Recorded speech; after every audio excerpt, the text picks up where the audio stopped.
seul rendez-vous qui vous permet de vous ouvrir au monde, c'est ici. Expression libre, confidence sur vous et sur les autres, prise de position sur les questions majeures du moment.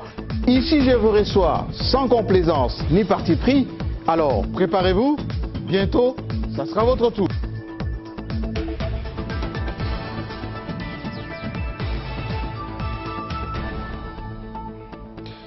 Y a-t-il une autre vérité que celle qui se cache derrière le procès Vital Kamerhe? Quels sont les enjeux que cachent toutes ces manœuvres politiciennes, politiques, la conjoncture tendue entre les alliés d'hier qui sont devenus aujourd'hui à fleurer-moucheter, les uns dans l'air embuscade, les autres en train de préparer la revanche qui se veut rude? Et si la vérité était ailleurs dans cette affaire de Vital Kamerhe et d'autres, nous allons essayer de comprendre. Je sais que vous êtes en direct sur Télé 50 et à travers le monde. Vous suivez l'épilogue, peut-être pas l'épilogue, mais l'ultime étape après la mort du juge président. Est-ce qu'il y a maintenant la suspicion entre la justice et les prévenus? Est-ce que la population est sur les qui-vive par rapport à la suite de tout cela? Et si Vital Kamerhe était la victime, pour ne pas dire le bouc émissaire, dans un environnement sulfureux qui risque de perturber le cours normal des choses? Est-ce que les affaires peuvent permettre la bonne économie, la bonne stabilité sociale du pays? Est-ce que des affaires contribuent-elles à l'apaisement et la paix? Voilà, quelques questions que nous allons poser à l'invité du jour, qui est à la fois premier secrétaire général du Parti socialiste, allié de l'INC, de Vital Kamerhe, mais aussi acteur politique, parce qu'il n'est pas à présenter, Daniel Mwananteba. Bienvenue. Merci à vous, Jean-Marie, pour l'invitation et pour l'accueil qui a été phénoménal. Alors, nous allons faire cette émission de vérité parce qu'il se passe beaucoup de choses. En collaboration avec nos collègues du Canal du Futur, il y a un élément que je vais vous diffuser tel qu'il est. Vous allez suivre. Ça n'engage naturellement que le réalisateur de cet élément, mais il y a un certain nombre de choses qui sont dites là-dedans qui peuvent vous inspirer et qui vont inspirer certainement l'invité du jour. Est-ce que Daniel Mwananteba, vous allez nous dire toute la vérité ou vous allez fuir la vérité pour faire de la politique? Rien que la vérité. Alors, on regarde ensemble, c'est condensé des contours de l'affaire Kamerhe et juste après, des questions, et naturellement, des questions venant de vous parce que le numéro de téléphone vous sera proposé tout à l'heure à l'invité et des observations. À tout. JMK Today.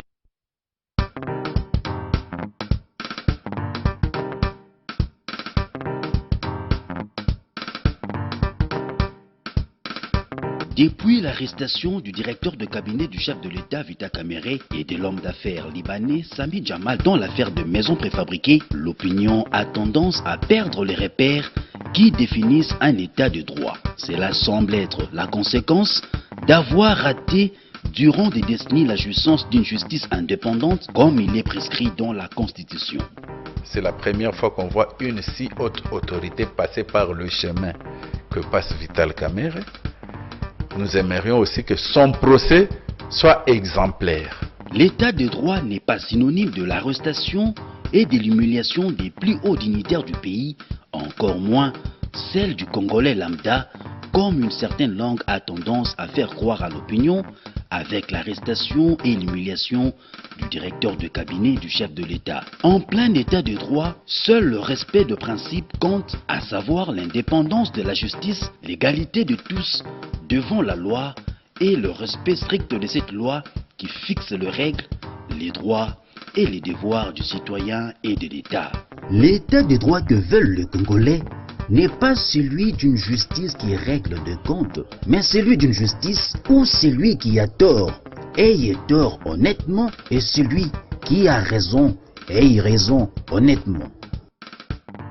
L'affaire Vita Kamere Sami Jamal est une bonne illustration de cet déphasage qu'il y a dans les dysfonctionnements d'une justice qui tente contre vents et marées à récupérer la pleine jouissance de son indépendance longtemps perdue.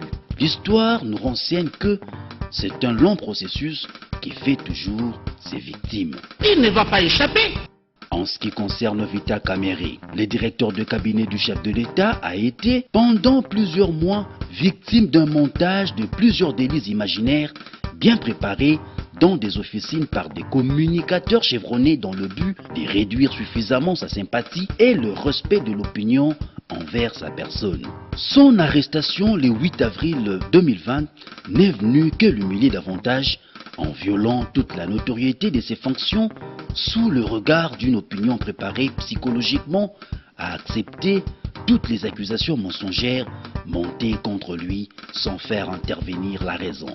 Tout comme les charges qui ont entaché sa réputation dans les réseaux sociaux n'ont pas été celles pour lesquelles il a été auditionné par les procureurs, les charges sur lesquelles le parquet a fondé ses indices sérieux de culpabilité et qui l'ont conduit à Makala depuis le 8 avril 2020 ne sont pas non plus le même que les charges pour lesquelles il a été déféré devant le tribunal. Rappelons qu'il a été placé sous mandat d'arrêt provisoire pour le détournement de 48 millions de dollars jamais décaissés par les trésors publics pour la commande de 3000 maisons préfabriquées et pour un second détournement de 10 millions de dollars concernant l'achat des médicaments dont les décaissements réels à ce jour en faveur du ministère de la Santé n'a pas dépassé le 5 millions de dollars.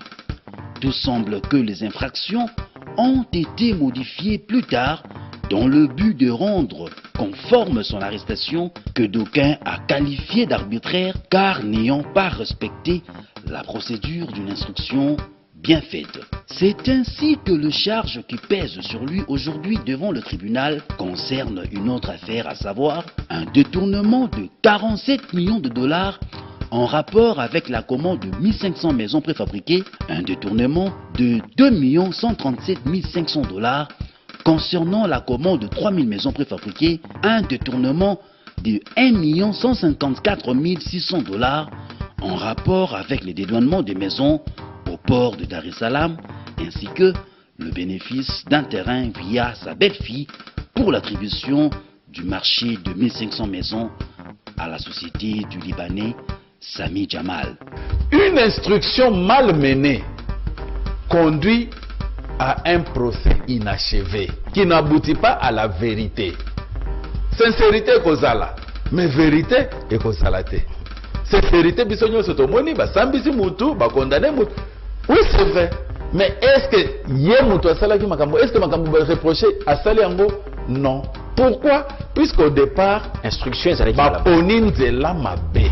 Cette instruction biaisée dès le départ, associée aux fausses allégations de détournement des fonds irréalistes faites dans le but de créer l'émotion et les sensationnels, a induit malheureusement l'opinion à avoir un verdict avant même celui du tribunal. La haine, l'antipathie engendrée par cette manipulation de conscience sont à l'origine d'une perte de la raison chez beaucoup d'entre nous à chaque fois que le nom de Vita Kamere est évoqué.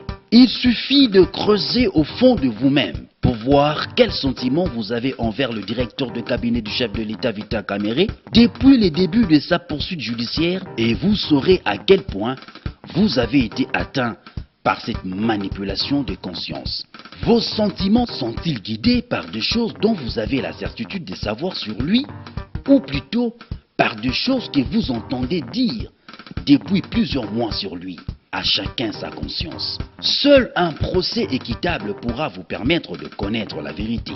Malheureusement, on constate que la poursuite judiciaire contre Vita Kamere tend à être à sens unique. L'instruction ne semble pas être faite à charge et à décharge. Tout se passe comme si on ne recherche pas la vérité. L'objectif, c'est sa condamnation. Question maintenant, Monsieur le Président. Parce que le prévenu tente de prendre beaucoup de temps en expliquant des choses. Il ne va pas échapper. Échapper à quoi? Échapper à quoi? Je suis un citoyen congolais. Le droit de la défense est universel et il est garanti. la présomption, c'est l'innocence. J'ai pu comprendre qu'ici, je suis déjà une victime expiatoire. Et ce que nous faisons là ne sert à rien du tout si l'avocat de la République doit dire ça. Ils sont très puissants, je le reconnais. La puissance est de leur côté, avocat de la République et ministère public. Nous sommes des citoyens. L'histoire nous a démontré que le procès d'humiliation est un jeu politico-judiciaire dans lequel tout réside dans l'interprétation de faits biaisés de façon à créer une confusion au sein de la défense pour parachuter rapidement une condamnation.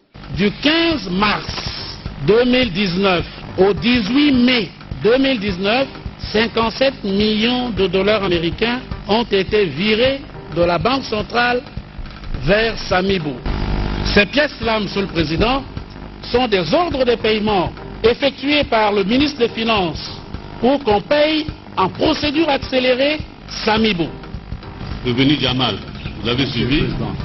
Donc du 15 mars au 28 mai, vous avez perçu la somme totale de 57 millions et quelques de dollars pour la construction de ces maisons préfabriquées. Pardon. Vous les confirmez? J'étais conformé 100%. 100%. Voilà. Il les confirme. Je voudrais que le tribunal puisse m'aider à comprendre.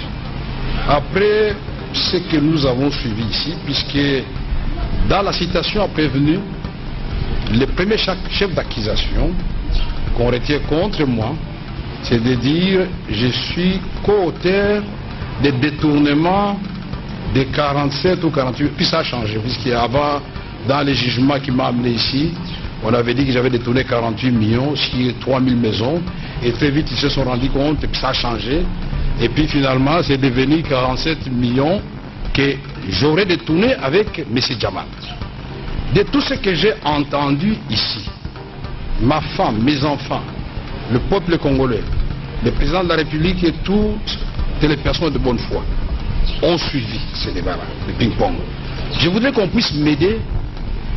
Je vais répondre à votre question, votre honneur, mais qu'on puisse m'aider à comprendre pourquoi je me trouve à Makala au regard de cette première charge-là. Nous avons tous constaté que les avocats de la partie civile ne se sentent pas valablement prêtés au débat de pièce contre pièce pour prouver un détournement de fonds par Vital Kamerhe. Par contre, ils ont sorti une nouvelle théorie pour expliquer le fait qu'ils reniaient les documents valablement signés par l'État qu'ils représentent pourtant. Une idée bien conçue s'énonce clairement et les mots pour l'expliquer viennent aisément des temps. S'agissant des détournements, c'est une infraction d'intellectuel. Ce n'est pas la même chose qu'un vol à la tire. Je vous dis que s'il s'agit d'une infraction d'intellectuel. Et vous ne pouvez la démonter que si vous êtes vous-même un véritable intellectuel. Et nous le ferons. Je ne parle pas du détournement ordinaire où on a mis deux bonbons et que quand tu arrives, tu prends le 2, il n'y a rien. Mais ici, c'est plus technique que lorsque tu arrives, tu te rends compte que les deux bonbons sont là, mais pourtant les deux bonbons ne sont pas. La loi pénale est de stricte interprétation. On ne peut pas étendre la compréhension d'une loi pénale, ni restreindre sa compréhension. On l'interprète telle qu'elle est libellée. Là où on dit qu'a commis un détournement, c'est lui qui a fait ça, vous ne pouvez pas commencer à dire le fait d'avoir fait, d'être passé par là, d'avoir dit ceci, peut être compris comme détournement. Non. Dans ce genre de poursuite judiciaire, la gestion des humeurs compte beaucoup. C'est pourquoi tous les coups sont permis pour déstabiliser son adversaire dans un jeu de mots où souvent, même le plus doué tombe dans le piège de l'énervement et crée d'autres infractions. C'est dans ce cadre qu'on a vu, au cours de l'audience du 25 mai, un avocat de la partie civile imaginer une phrase qui n'est pourtant pas sortie de la bouche du prévenu Kamerhe, chose qui a monté tout de suite la tension de l'audience. Ce sont les mêmes qui ont déjà eu à déposer devant le parquet général. Vérifiez simplement. Mais je sais que votre femme non, monsieur, mais ne nous dites pas que vous allez mettre le feu parce que vous ne pouvez pas menacer les avocats. Je vous ai entendu, monsieur. Monsieur le Président, je m'adresse au prévenu Kamerhe qui ici dit qu'il va mettre le feu, etc. tout à l'heure. Non, non, non, non, non.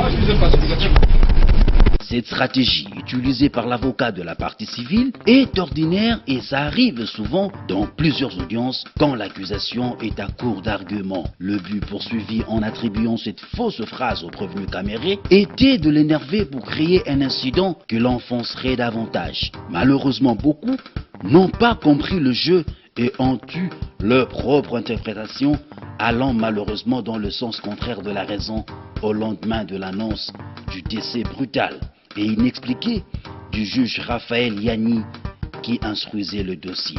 Et analysant en toute conscience l'allure qu'a pris l'instruction depuis l'audience du 25 mai 2020, on se demanderait en quoi est-ce que la mort inattendue du juge serait avantageuse au prévenu Vital Caméré.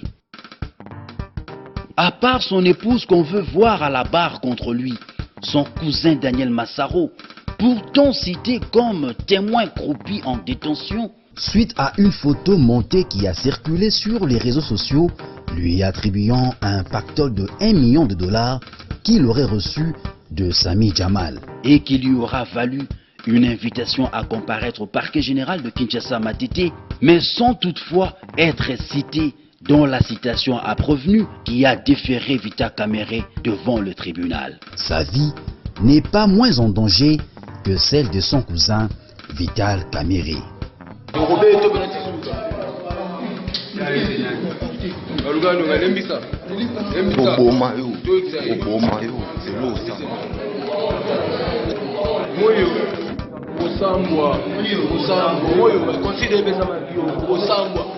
Comme des millions de Congolais qui suivaient l'audience du 25 mai à la prison centrale de Makala, le constat fait par le regretté juge Raphaël Yanni était que la partie civile ne parvenait pas à prouver l'implication de Vital Caméré dans un quelconque détournement des deniers publics, d'où le renvoi de l'audience au mercredi 3 juin 2020 qu'il n'atteindra malheureusement pas du fait qu'il vient de nous quitter. Le tribunal disait tout à l'heure qu'il devra renvoyer pour audition de témoins. Parce que s'il faut laisser les uns et les autres intervenir, on n'aura jamais en finir. Bon, ce sont des devoirs d'instruction aussi importants que le tribunal doit mener à ce stade. Nous espérons que le juge qui va prendre la relève pourra emboîter le pas de ce digne fils du pays qui a prouvé à tout le monde, en toute impartialité, qu'il était là pour dire le droit. JMK Today. Je précise tout de suite que cet élément réalisé par nos confrères de Canal du Futur n'engage effectivement que les auteurs et nous avons utilisé effectivement pour illustrer cette émission et vous permet d'avoir quelques éléments d'appréciation de ce dossier parce qu'effectivement ça ne fait que continuer. Maintenant avec l'invité nous allons essayer de comprendre quelque chose. Vous avez le numéro de téléphone qu'on va vous mettre tout de suite si vous avez des préoccupations, des questions à poser et puis on va également lui les poser et puis essayer de les analyser ensemble. Daniel Monanteba. Je commence cette émission par une compréhension de ce que vous vous dites très souvent d'ailleurs avec l'un de vos vieux Sampengombei. La révolution bouffe ses propres enfants. Vital Caméré, partenaire de Félix Tshisekedi dans Cash. Vous êtes premier secrétaire général du Parti Socialiste, allié de l'UNC, de facto allié de Félix Tshisekedi, président de la République et président honoraire, parce qu'il n'en a plus le droit, de l'UDPS. Est-ce que la révolution qui vous a conduit au pouvoir n'est-elle pas en train de manger ses propres fils, dont Vital Caméré? Jean-Marie, je dois vous avouer que je suis parfois embarrassé de répondre à certaines questions, mais j'ai promis ici de dire la vérité, rien que la vérité, et je me dois de répondre à cette question comme à toutes les autres que vous poserez. C'est un principe universel. La révolution a tendance très souvent à manger ses propres enfants. Je ne peux pas apposer ce principe-là au cas de Vital Caméré, parce que ce principe, très souvent, s'applique lorsque celui qui arrive au pouvoir suprême décide d'en finir avec tous ceux qui l'ont aidé à y arriver, de par le fait que cela lui renvoie très souvent l'image de ce qu'il a été avant de devenir ce qu'il est devenu. Par rapport à ça, je ne peux pas m'imaginer que ce soit le cas pour le président de la République, qu'il puisse ressentir le besoin d'écarter quelqu'un qui lui renverrait l'image de ce qu'il a été avant d'être président de la République. La révolution mange très souvent ses propres enfants, c'est vrai, mais dans mon cas, je ne veux pas m'imaginer que notre révolution se mette à manger ses propres enfants, et je ne voudrais surtout pas que Vital Kamerhe soit un de ces enfants qui est supposé être mangé. Au-delà de l'élément que nous avons vu tout à l'heure, question de principe. Question de principe. Pourquoi vous défendez les détournements? Si Vital Kamerhe a détourné, pourquoi vous ne voulez pas que l'état des droits ne s'applique en ce qui les concerne? Vous posez une question au conditionnel.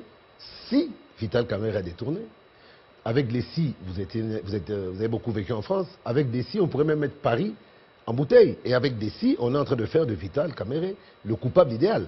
Mais le simple fait de mettre cette phrase au conditionnel nous ramène à un principe. Je ne défends pas les détournements que Vital Kamerhe aurait opérés. Je soutiens Vital Kamerhe dans cette lutte pour la vérité. Mais si détournement il y a eu d'emblée et que nous pouvons déjà déclarer Vital Kamerhe coupable, je ne vois plus l'opportunité dans ce cas de continuer avec ce procès. Mais ce n'est pas une excuse, une fuite en avant de vouloir se culpabiliser, dire voilà, c'est Tshisekedi, c'est l'UDPS, c'est les anti-Vital Kamerhe qui sont en train de boutiquer des choses contre Vital Kamerhe parce qu'il représente un danger pour 2023. Non, personnellement, je n'ai pas à tenir ce discours-là. C'est un discours qui ne m'intéresse pas. Moi, on le sent à peu près comme ça. Hein? Oui, mais moi, je m'en tiens aux faits. Je m'en tiens aux faits. Nous sommes devant les cours et tribunaux et tout ce que je peux remarquer, moi, c'est que tout ce qui se dit en dehors de l'instruction, en dehors de la procédure devant les cours et tribunaux, ne cadre pas avec la réalité. Et c'est ce que moi... Comment ça ne cadre pas? Mais écoutez... Il y a eu, oui ou non, décaissement de l'argent de l'État au profit de ces sociétés qui étaient en contact avec Vital Kamerhe? Oui. Il y a eu décaissement de l'argent d'État en faveur des sociétés, non pas qui étaient en contact avec Vital Kamerhe, mais qui étaient en contact avec la présence de la République, dans le but de procéder à l'exécution de certains travaux qui ont été exécutés, en totalité pour certains, et qui sont en cours d'être exécutés. Mais je n'arrive pas à bien vous cerner, Jean-Marie. Pourquoi? En quoi réside l'infraction? L'infraction réside que si l'État congolais a débloqué de l'argent et que cet argent n'a pas servi pour la cause pour laquelle il a été dédié, ça veut dire qu'il y a des tournements. Il y a de l'argent qui a quitté la RDC pour le Liban sur des comptes privés. Il y a de l'argent qui a servi, on a vu des photos là de Massaro, à alimenter des individus.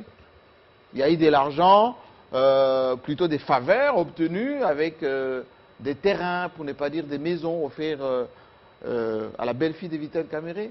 C'est ça qu'on vous reproche. Ben, écoutez, Jean-Marie, personnellement, vous savez mes sentiments pour vous. Je vous ai toujours trouvé très au fait de la situation. Je vous ai toujours trouvé très froid dans mon analyse. Mais je suis... L'avocat de la République vous le reproche. Hein? C'est ce que je dis. Là, je suis abasourdi de voir Jean-Marie Kassamba tomber dans le piège de l'intox. L'avocat de la République est dans l'intox. Mais tout à fait. L'avocat de la République est dans son rôle. Quel est son rôle? Exciter l'adversaire face à qui on manque d'arguments, parce que Vital Kamerhe n'a demandé qu'une chose, c'est qu'il puisse débattre pièce par pièce. Et là où lui présentait des pièces, de l'autre côté, on présentait des rumeurs. De l'autre côté, on présentait des chimères. Quel est le vrai problème? Même au niveau de l'avocat de la République. Je ne suis pas avocat, moi. Je ne suis pas juriste moi-même. Mais l'avocat de la République, qui défend-il? La République. Bien sûr. Qui est Vital Kamerhe? Jusqu'à ce jour, il est non, présumé. Attendez, jusqu'à ce jour, il reste... C'est un prévenu. Il reste directeur de cabinet du chef de l'État. Non, remplacé entre-temps. Il y a un intérimaire. Mais il reste directeur de cabinet du chef de l'État. Remplacé. Donc, en tant que directeur de cabinet du chef de l'État, en fonction jusqu'aujourd'hui, parce qu'il n'a pas été révoqué, Ça veut dire qu'il continue à travailler dans l'intérêt de la République, pour l'État.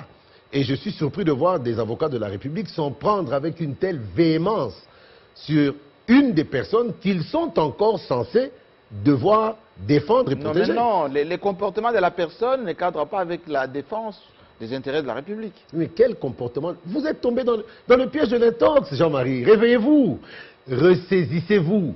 Vous êtes dans la même situation qu'une centaine, des milliers, des millions peut-être, des Congolais qui se sont laissés entraîner, non pas par ceux qu'ils savent de par leur propre réflexion, mais par ceux qu'ils ont emmagasinés au travers des réseaux sociaux, au travers des télévisions. Il n'y a pas de fumée sans feu, Daniel Monanteba. Oui, mais s'il n'y a pas de fumée sans feu, devons-nous dire que toutes les personnes qui sont citées, selon les rumeurs, dans les réseaux sociaux, ayant participé ou ayant des intérêts dans les différents marchés, devons-nous, dans ce cas-là, croire que c'est vrai? S'il n'y a pas de fumée sans feu, donc vous me confirmez ici que la République démocratique du Congo, sous le règne de Joseph Kabila, a détourné les 500 et quelques millions prévus pour l'aéroport de Njili, près d'Eximbank. Parce qu'il y a de la fumée. Mais là, l'argent n'est pas sorti. Mais comment l'argent n'est pas sorti? Si l'argent n'est pas sorti, de quelle manière la RDC pourrait se retrouver en phase de rembourser Eximbank sur base d'EgoPass? Ne sortez pas du sujet. Je Daniel ne sors pas du sujet, j'y reste. Vous êtes partenaire allié de l'UNC. Oui. Quelle est votre position par rapport à cela? Est-ce que vous pensez que Vital Kamerhe est victime et auquel cas vous coalisez autour de lui pour le défendre contre, vents et marées, même s'il est coupable? Non, je ne défendrai pas Vital Kamerhe, vents et marées, même s'il est coupable. Je viens de vous dire ici que je défends une idée que je me fais moi-même de la vérité et de l'équité. Laquelle? Je préfère, moi, une idée que je me fais de la vérité et de l'équité. Oui. La vérité, je la connais. Moi, ce qui m'importe, ce sont les preuves. Les preuves, les pièces, j'ai eu à avoir des pièces en ma possession, et de l'autre côté, là où les autres auraient pu chercher à me convaincre que j'avais tort de soutenir Vital Kamerhe, de l'autre côté, il n'y a que de la fumée, comme vous le dites. Des chimères, il n'y a rien de concret. Le procès est en phase d'instruction. Nous n'avons pas encore fini avec ce procès. Pourquoi les gens veulent-ils déjà en arriver à la sentence? Et quelle sentence? La sentence, selon les personnes qui combattent Vital Kamerhe, la sentence est connue d'avance. Il devrait même être condamné à mort, lever le moratoire sur la peine de mort et l'exécuter en public afin que les gens se satisfassent. Soyez pas excessif.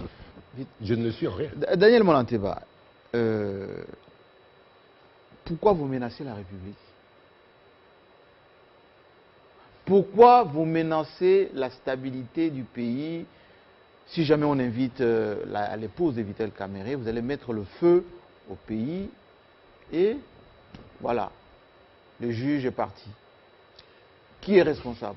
Je ne cesse de vous demander de vous ressaisir, Jean-Marie Kassamba. Non, mais moi je pose des questions. Non, vous êtes aussi une victime, je vous comprends. Vous êtes aussi une victime. Mais ceux qui nous suivent de l'intox.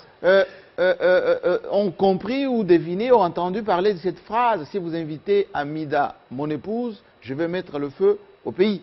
Non, remettons les choses dans leur contexte.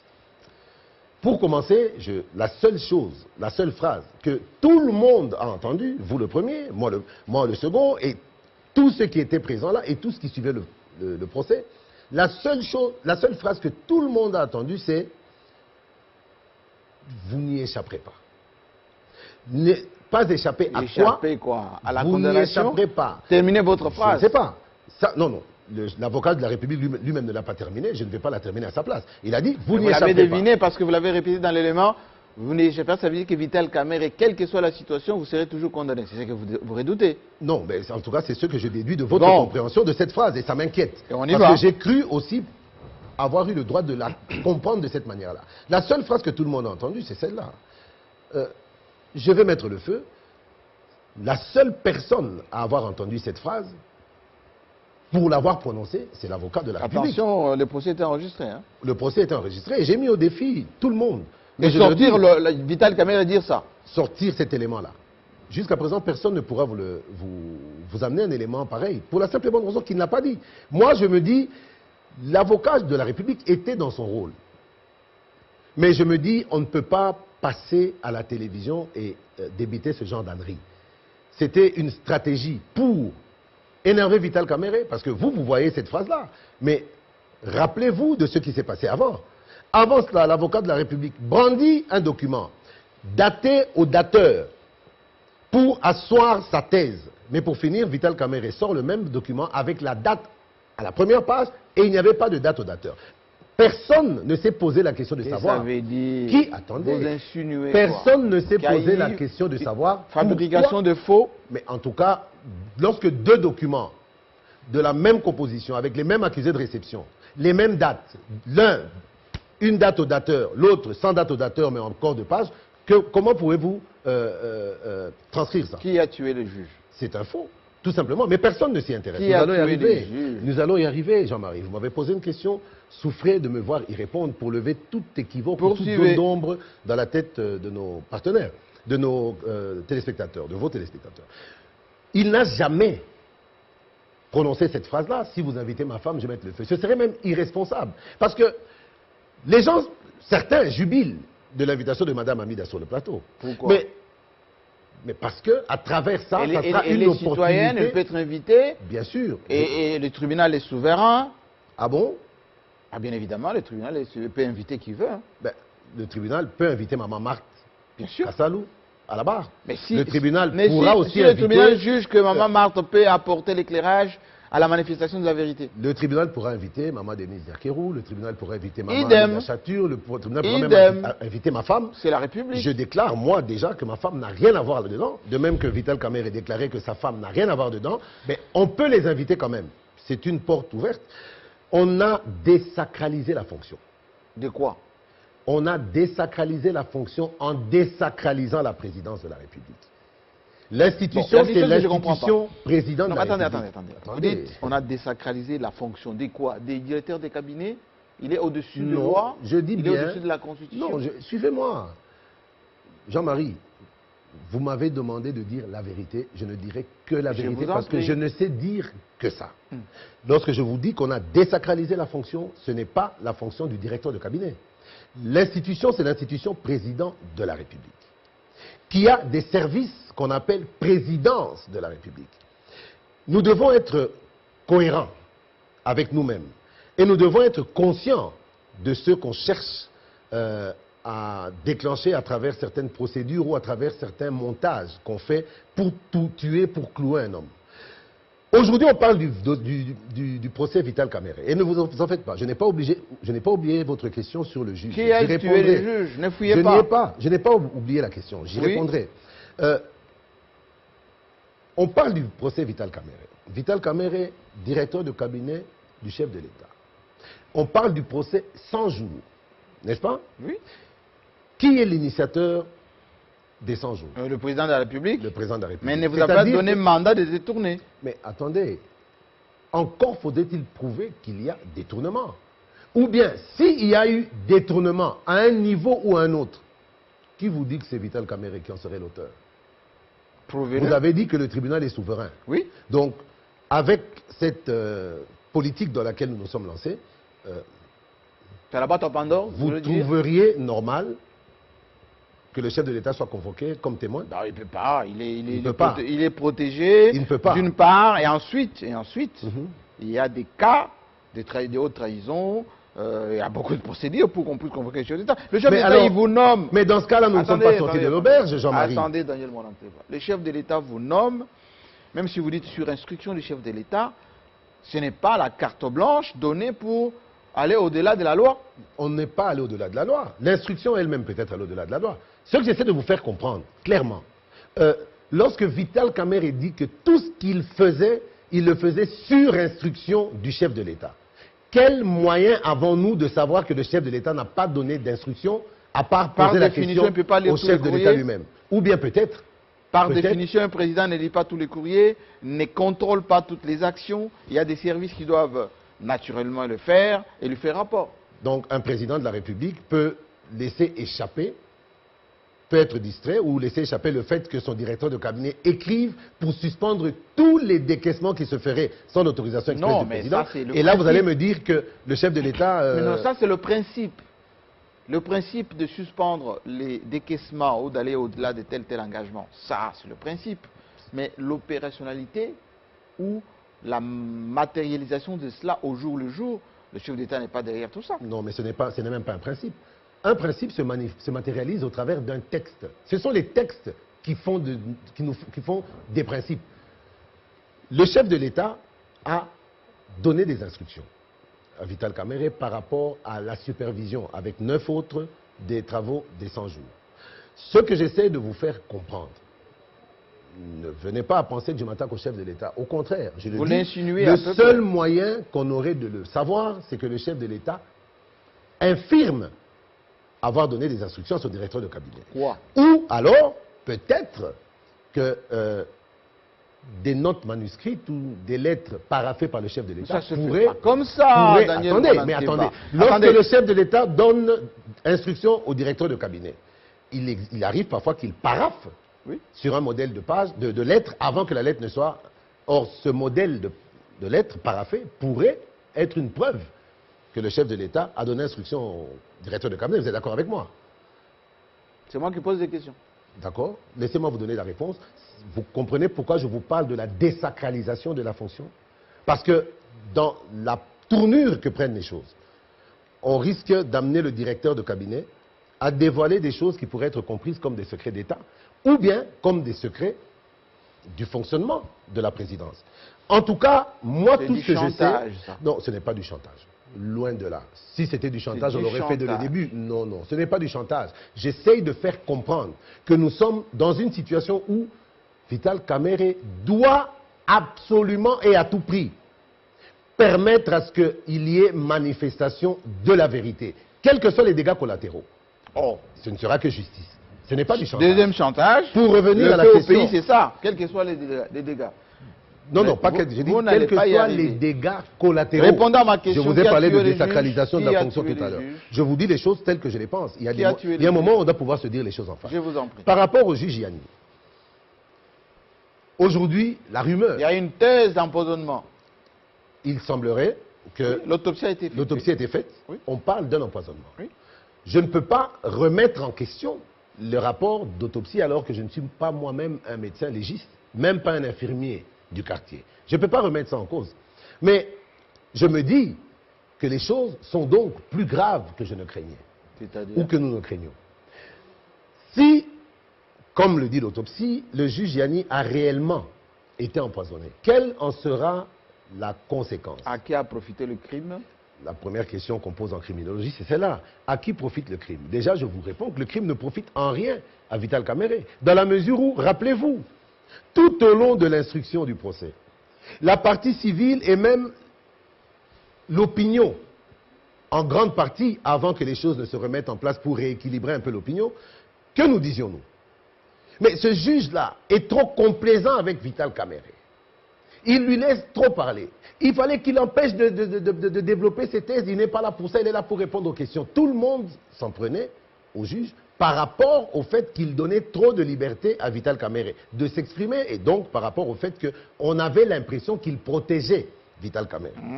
Le juge... Vous récupérez la mort du juge au profit de Vital Kamerhe. C'est inquiétant. Mais comment est-ce que vous pouvez réfléchir comme ça? Donc je peux comprendre que vous préférez que certains récupèrent la mort du juge en défaveur de Vital Kamerhe. Est-il déjà condamné, Jean-Marie?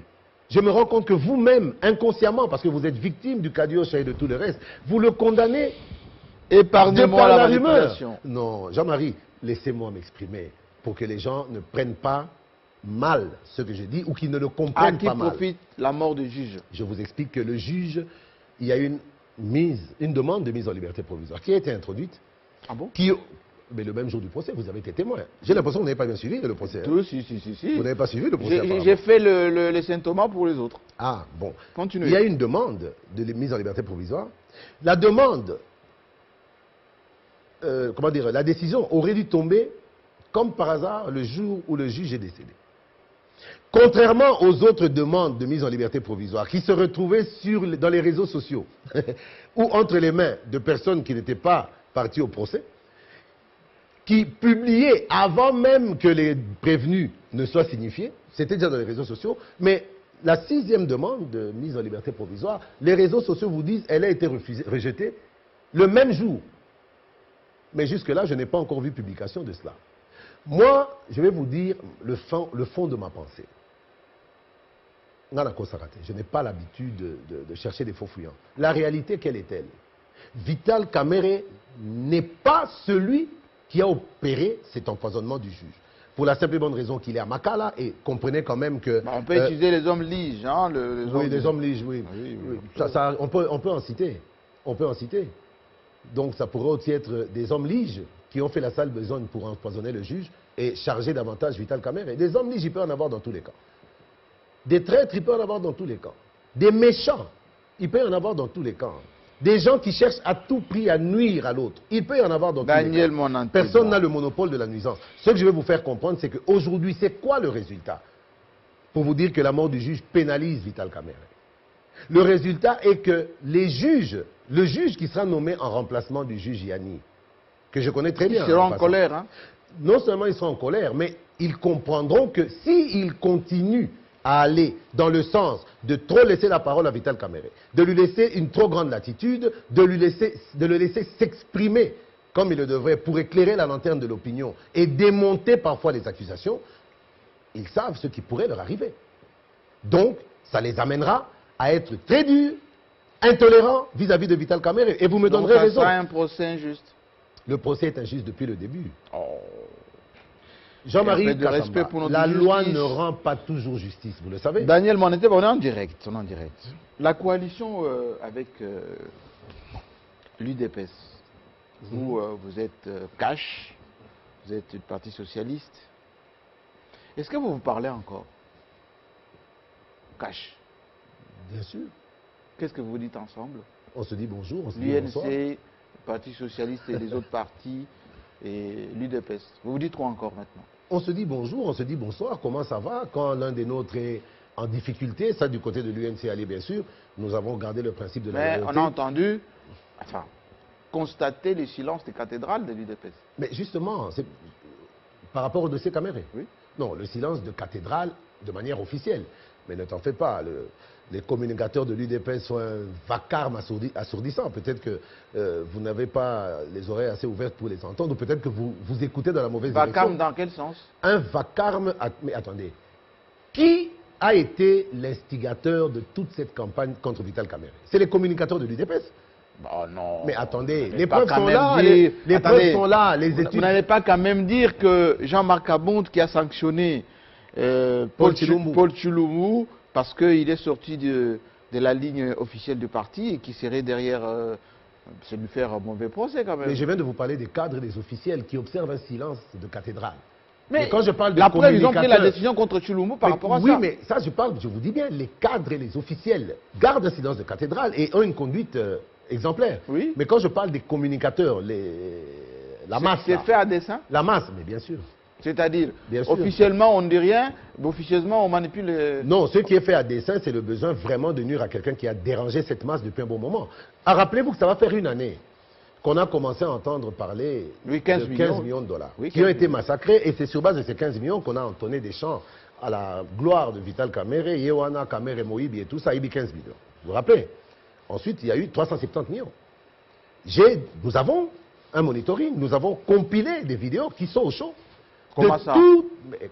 Nous avons compilé des vidéos qui sont au show de tous les communicateurs de l'UDPS, des abbés, des pasteurs, des ceci, cela, qui ont diffamé Vital Kamerhe, qui ont tiré sur lui à boulet rouge et qui ont intoxiqué l'opinion. Chantage. Pas chantage, mais attendez. Je dois comprendre, M. Jean-Marie, que selon vous, comment dire? Mais vous voulez faire peur à qui? Imaginez, non, attendez, j'ai l'impression que selon vous, imaginez d'avoir aussi à faire recours à la justice équivaut à un chantage. Pourquoi? La justice n'est bonne que contre nous ou pour les autres. Lorsque nous entrevoyons l'option de saisir la justice pour une question ou une autre, vous parlez de chantage. Que devons-nous faire? Accepter les coups comme des brebis jusqu'à la fin du procès Vital Kamerhe. Mais même après, on vous dira, ils ont fait ça parce qu'ils se vengent. Moi, je n'ai pas tendance à suivre la rumeur. Je pose les actes que je trouve justes et je pose les actes vous avez que dit je trouve tout à l'heure, intérêt. Quand on se retrouve, on se dit bonjour, etc. Mais vous m'avez coupé. C'est un bonjour à Fleury Moucheté. Vous m'avez coupé. J'ai dit, on se dit bonjour, on se dit bonsoir. Mais du côté de l'UNC et allié, parce que moi je ne suis pas de l'UNC, je suis allié de l'UNC. Oui, nous avons gardé en mémoire le principe de fidélité, de loyauté, de solidarité. Et c'est ce principe qui a fait que nous sommes sortis de notre réserve quand Jean-Marc Abound a été pris à partie de manière sanglante par ses collègues à l'Assemblée nationale. Vous avez vu Vital Kamerhe écrire une note enjoignant tous les membres de l'UNC à apporter leur soutien à Jean-Marc Abound. J'ai fait de même. C'était pas les larmes du crocodile, ça? J'ai fait de même au sein du Parti Socialiste. J'ai dit, ce n'est pas les larmes du crocodile, c'est au nom de notre propre logique, Jean-Marie. Notre propre logique qui dit jusqu'aujourd'hui, nous continuons à dire que nous sommes du cash. Le cash n'est pas mort. Vital Kamerhe a maille à partir avec la justice, mais le cash n'est pas mort. Dès le moment où que nous déclarons tous, à commencer par le président de la République, que le cash n'est pas mort, qu'est-ce que cela signifie? Cela signifie que l'UNC et ses alliés, l'UDPS et ses alliés continuent à former le cash. L'UNC et ses alliés, l'UDPS et ses alliés continuent à travailler au travers de ce que nous appelons la coalition, au niveau du gouvernement et au niveau de tous les services, à la présence de la République. Les membres de l'UNC, ils sont encore. Le chef de l'État lui-même n'a pas jugé bon de les chasser comme la demande a été faite par beaucoup de membres de l'UDPS. Stop. Priorité au direct. Quelques questions. Il y en a une qui vient de Libreville au Gabon, l'autre de Paris, l'autre de Lubumbashi et la dernière qui vient de Goma. Première question de M. Lula Ignace, il dit depuis Libreville, pourquoi M. Monanteba et l'UNC tremblent-ils alors que le procès est en cours? Pourquoi vous tremblez? C'est peut-être M. Lula qui tremble à partir de chez lui. Nous, on n'a pas à trembler, on ne tremble pas. Je me rends juste compte qu'on commence à faire trembler. Mais M. Lula comprendra très bientôt, attendant la prochaine audience déjà, et les audiences qui viendront, nous appellerons des témoins à la barre, nous parlerons, nous nous défendrons. Et en ce moment-là, M. Lula comprendra que M. Monanteba ne tremblait pas par rapport à la culpabilité de Vital Kamerhe, mais que M. Monanteba n'était pas à l'aise par rapport au reste qui va suivre. Que cache le refus de Vital Kamerhe à faire témoigner sa femme? C'est M. Emery depuis Lubumbashi. Non, quel est cet homme qui accepterait que pour des affaires d'État, on puisse... Mais si elle est complice, en fait... Elle n'est pas complice. L'invitation de Mme Chatur Kamerhe Amida n'a qu'un seul but, humilier davantage Vital Kamerhe et justement lui faire péter un câble, comme ça a été le cas, parce qu'il s'est laissé aller à l'énervement. Il s'est ressaisi. Mais aujourd'hui, croyez-moi, Mme Amida Chatur viendra témoigner parce qu'elle a été convoquée, c'est une citoyenne modèle, elle est consciente de ses devoirs civiques. Elle viendra témoigner. Et je crois qu'après le témoignage de Mme Amida, ce n'est pas ceux qui ne voulaient pas l'avoir témoigné qui seront les plus en difficulté, mais ce sera plutôt ceux qui l'auront appelé à témoigner. Je rappelle juste que c'est une femme au foyer, commerçante de son État. C'est loin d'être une femme d'État. Peut-être qu'elle aurait pu glaner aussi quelques petits secrets d'État. Écoutez, c'est la femme d'un grand homme. On a même entendu parler de sa maison qu'elle aurait vendue pour financer la campagne, etc. Mais est-ce que vous ne trouvez pas que c'est un peu de mauvais goût tout ça? Non mais attendez, si réellement, je dis si, parce que moi je suis dans les suppositions. Je connais la vérité, mais je préfère dire si. Oui. Si elle a vendu sa maison pour financer la campagne, financer la campagne, oui. C'est un crime? Mais ce n'est pas un crime, mais ce n'est pas une affaire, ce n'est pas une raison pour détourner l'argent de la République après. Non mais c'est peut-être une raison pour... C'est peut-être un moyen pour que ceux qui l'accusent de complicité ou de détournement des deniers publics puissent aussi comprendre qu'elle n'avait pas spécialement besoin de ça pour être millionnaire. Depuis Goma, Jean-Luc demande, en cas d'emprisonnement de Kamerhe, qu'est-ce que vous allez faire, vous les alliés? S'il est condamné, Vital Kamerhe. Si Vital Kamerhe est condamné de manière juste ou injuste, qu'importe le cas, la terre ne s'arrêtera pas de tourner. Mais le cas, ce n'est pas Vital Kamerhe et Félix Tshisekedi. Le cas, c'est l'UNC et ses alliés et l'UDPS et ses alliés. Condamné ou pas, le cas survivra à Vital Kamerhe. L'UNC devra et survivra. Et elle le fera, survivra à Vital Kamerhe. Alors je pose une question directement. Attendez. Laissez-moi. Est-ce que le cinéma nous sommes là, Vous pas que la Vital Mafuta, une fois condamné, Sili, mutuna ndenge na ye bo benda ni muto abini mukuwa na ye. Oh, tu n'as pas parlé Mafuta ce qui tozalaki n'intérêt moko boye pa na ye avant bakangai. Ngai na sa partenaire na ye, y a les lotés. Mais depuis que Vital Kamerhe a qui aux affaires, mutloko langai, ba pesa nga poste nini. Et le loté. Donc awa siko borolobani nazo bunda pe kaka poste. Biango te. Na di. Poste ngo na bundela ngo te tango muto azaki na liberté, na na confiance que ekosimba. Mais lelo awa na bundela poste na muto bino nyonso boyebi ka kozala condamné na 15 ans pour c'est tamboli. 10 ou 15 ans. Ba ko condamné 10 ou 15 ans. En fait, na likambo yo procès tango bandi. Il y a yambo auto zalaki nango déjà zalaki condamnation à Vital Kamerhe. Bon, c'est acté, to condamné. Awa siko ba komi ko lukande ba élément nini ba koki kotia moi mungu moi pilipili pona ko justifier condamnation na ye. Ngai on a yebi. Boloko zali liwate. Oui, mais en 2023, il ne sera pas là. Oui, mais est-ce que 2023, c'était une finalité pour Vital Kamerhe? Et c'est là l'erreur. Na bateau yo bazo bundisaye. C'est un monsieur d'une flexibilité terrible. J'ai fait des émissions, ça fait plus de 8 mois, où j'invitais nos frères de l'UDPS en leur disant qu'un accord se renégocie ou il s'annule. Accord à Nairobi, le Baki Kefachi 2018-2023, Kamerhe 2023-2028. Il fallait renégocier. Il fallait soit qu'on renégocie en gros, soit qu'on annule en gros. Et ça aurait été clair. Donc vous dites que l'UDPS a eu peur, continue d'avoir peur de l'accord de Nairobi. Non, je ne dis pas que l'UDPS continue d'avoir peur de l'accord de Nairobi. C'est vous qui venez de dire ici que 2023, c'est une question. Donc ça pourrait être une finalité de ce procès. Mais Ngana Lobaki va renégocier ou pas. Mais aujourd'hui, c'est pour vous faire comprendre que Kamerhe était même prêt à renégocier cet accord. C'est-à-dire qu'à Monaki 2023, le Saint Graal. 2023, Kamerhe ne sera pas là. Mais vous savez, le roi est mort, vive le roi, comme on dit. Au cas où on le condamnerait, sachez que Kamerhe ne sera peut-être pas là, mais il y aura d'autres Kamerhe Daniel qui pourraient pointer leur nez. On a exité, déchu, Jean-Marc Aboun de l'Assemblée nationale. Quelle est la position de l'UNC, des alliés, par rapport à ces postes? Parce que Augustin Kabouya a publié un communiqué, dire pas de candidature de l'UDPS, même si l'un des conseillers influents du président Tshisekedi, en l'occurrence le sage, pour ne pas dire le doyen Kitengeyezou, j'ai lu un tweet dans ce sens, appelé à la raison pour ne pas verser dans la politique de la chaise vide. Quelle est votre position par rapport à ça? Notre position, nous en tant que parti socialiste, hein, je ne parle pas en tant qu'UNC, parce que la position de l'UNC doit être déclamée par les cadres de l'UNC ou leurs communicants, leurs communicateurs. Au niveau du parti socialiste, notre position reste la même. L'UDPS est un partenaire aux côtés de qui nous avons l'obligation, au nom de notre propre logique, de nous battre pour défendre leurs intérêts, même si parfois eux oublient de se battre pour défendre nos intérêts, mais à chacun sa nature.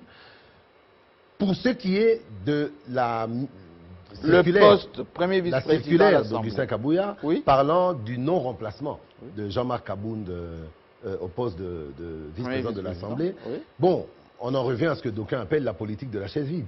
Mais je ne pense pas que ce soit la politique de la chaise vide. Quelle est votre position? On n'a pas de position, nous avons une lecture de la situation. Et c'est pour ça que je tiens quand même à expliquer ma vision à vos téléspectateurs. On parle de politique de la chaise vide, mais ce n'est pas tellement le cas. En fait, quel est le sens de cette lettre? Le sens de cette lettre, ce n'est pas que l'Assemblée nationale finisse la législature sans vice-président. Ce n'est pas le cas. Je crois que...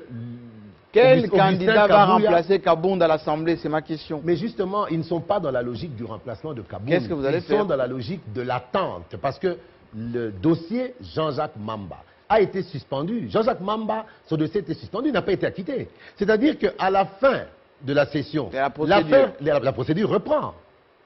À la fin de cette session, Jean-Jacques Mamba sera rappelé devant la barre. Et je pense que le calcul de M. Kabound et de M. Kabouya, qui est légitime d'ailleurs, consiste à dire, une fois Jean-Jacques Mamba rappelé à la barre, est condamné, automatiquement, s'il est condamné pour faux, automatiquement, l'éviction de Kabound se sera faite sur base d'un faux. Donc, si Mamba est condamné, automatiquement, la déchéance aussi tombe.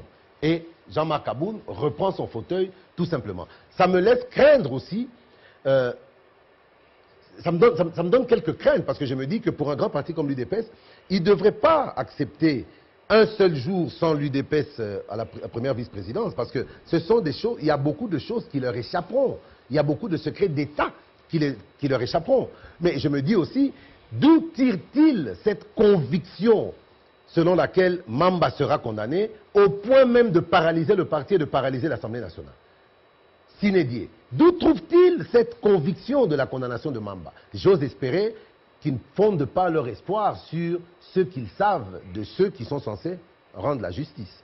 J'espère que ce n'est pas le cas. Mais dans tous les cas, quel conseil vous leur donnez? Je n'ai aucun conseil à donner.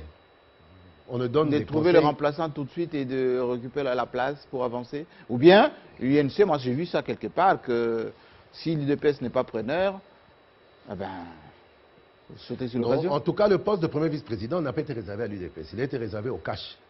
Et dans le CACH, il y a l'UNC et ses alliés, et à l'UDPS et ses alliés. N'en déplaise à l'UNC qui est mon allié premier, je ne pense pas que l'UNC pourrait prétendre récupérer bord. Non, non, je ne pense pas que l'UNC pourrait avoir des prétentions sur ce poste-là, ou devrait avoir des prétentions sur ce poste-là. C'est un poste qui est dévolu à l'UDPS. À l'UDPS, c'était clairement établi. On ne change pas les règles en cours de jeu, même si les règles sont en train de changer dans le cadre du procès du chef de l'État dans l'affaire des 100 jours. Bolingani Sousté. Tolingani Makasi. On sent que vous êtes loin des uns des autres. On a toujours parlé de devoir rapprocher nos points de vue. Si on doit les rapprocher... Exemple, Batuazo Koufa na présidence de la République, compassion na bino ata mokete. Comment ça? Aucun communiqué des alliés, du cash. Mais est-ce que yo kanisi penza ke na ba matanga nyonso bato ba komi ba manase ko lela makasi bango bazana pasi ko leka bandoki pe bazana kati ya bango wana muto ko ganga makasi makelele ndeko kufie mingi bandoki bazana kati ya bato wana biso tozolela na mitema. Nous subissons la double peine. Pourquoi Kaka, côté IDPS, n'est pas Koufa? Aucun membre de l'UNC, aucun membre des alliés qui sont là-bas. Mais peut-être que les membres de l'UNC, se lavent plus souvent les mains, portent des masques et respectent les gestes barrières. Comment Yolingo Kende à l'encontre Maloba Oebimina na monoko à porte-parole à chef de l'État? Kasongo Mwema Yamayamba Lobini. Aucun empoisonnement. Aucune preuve d'empoisonnement. Aucune preuve d'empoisonnement. Tous les morts sont morts du Covid ou de mort naturelle. C'est ce qu'il a dit, non? Le porte-parole du chef de l'État. C'est-à-dire, Amemi Maloba Yamokondiambo Kana TV. Donc, Félix Tshisekedi Ndebisi Batou, que Batou Bakoufi na Corona, Bakoufi na Bapoisonté. Parce que yo, Tuninga, pourquoi seulement l'UDPS et pas l'UNC? Peut-être que le secret réside dans le respect des gestes barrières. Et d'ailleurs, j'invite nos populations, une fois de plus, lavez-vous les mains, toussez dans le coude, portez des masques et surtout, restez chez vous. Ça évitera des morts un peu partout. Merci Daniel Monanteba pour toutes ces vérités. Il y a beaucoup de questions. On n'a pas malheureusement le temps de les traiter. On espère que vous avez bien suivi et que ça va vous permettre d'avoir l'appréhension, pour ne pas dire une autre interprétation, cette compréhension de cette question du procès Caméré. Est-ce que la vérité est là où on la raconte ou elle est ailleurs? À vous de faire votre part d'analyse. À très bientôt. À très bientôt, Jean-Marie. J'ai repensé à Papa Wemba aujourd'hui, je ne sais pas pourquoi. Il y a une chanson qui chantait Source bimisa babola moué, bazipi yango na béton ya bilobela. Très belle chanson. On décryptera prochainement parce que Papa Wemba chantait souvent d'ailleurs en parabole. D'ailleurs, juste une petite parenthèse, la maison, comme nous l'avons dit, de Papa Wemba doit être gardée par la République pour permettre à cette légende de continuer d'être visitée. Pêchez-vous, à très bientôt. Le seul rendez-vous qui vous permet de vous ouvrir au monde, c'est ici. Expression libre, confidence sur vous et sur les autres. Prise de position sur des questions majeures du moment. Ici, je vous reçois sans complaisance ni parti pris. Alors, préparez-vous. Bientôt, ça sera votre tour.